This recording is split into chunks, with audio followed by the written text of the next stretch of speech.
Jadi ternyata filter itu diberikan hemoglobin, tetapi celakanya hemoglobin berasal dari darah yang diambil dari rumah potong hewan babi.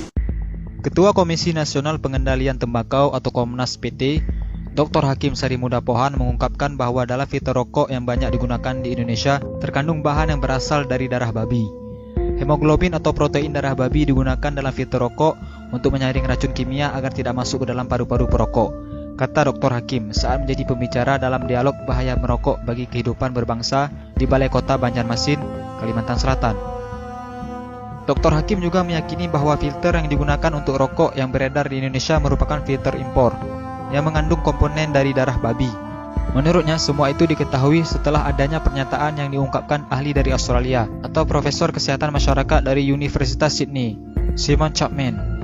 Profesor Simon Chapman menyatakan itu merujuk pada penelitian di Belanda yang mengungkapkan bahwa 185 perusahaan berbeda menggunakan hemoglobin babi sebagai bahan pembuat filter rokok.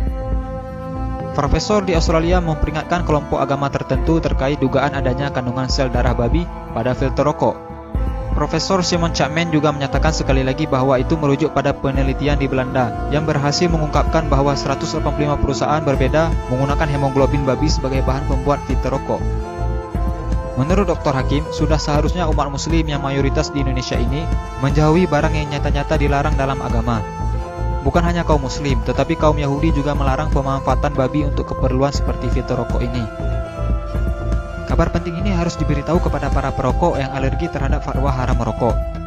Sebuah penelitian ilmiah mengungkapkan bahwa dari sebuah bangkai babi ternyata bisa diolah menjadi 185 produk, diantaranya adalah untuk rokok. Penemuan penggunaan darah babi dalam filter rokok ditemukan peneliti di Belanda, Christine Mendersma, secara tidak sengaja. Perempuan ini sebenarnya sedang meneliti seekor babi berkode Pig 05049 di sebuah peternakan di Belanda. Di laman pribadinya, Mendersma menyatakan telah meriset selama 3 tahun semua produk yang dihasilkan dari seekor babi tersebut. Hasil riset tersebut kemudian dibukukan, lengkap dengan grafik dan gambar produk, kemudian dipamerkan dalam sebuah pameran.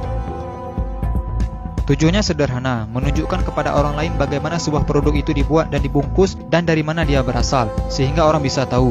Untuk menunjukkan itu, Mendersma mendekati subjek ke satu ekor binatang yang di dalam hal ini adalah seekor babi bernama Pig 05049. Kita tidak berbicara hukum haram atau halal merokok, karena perdebatan halal atau haram merokok tidak pernah ada habisnya. Kami hanya menyampaikan informasi penting ini agar para perokok bisa berpikir lebih jauh tentang filter rokok yang menggunakan darah babi.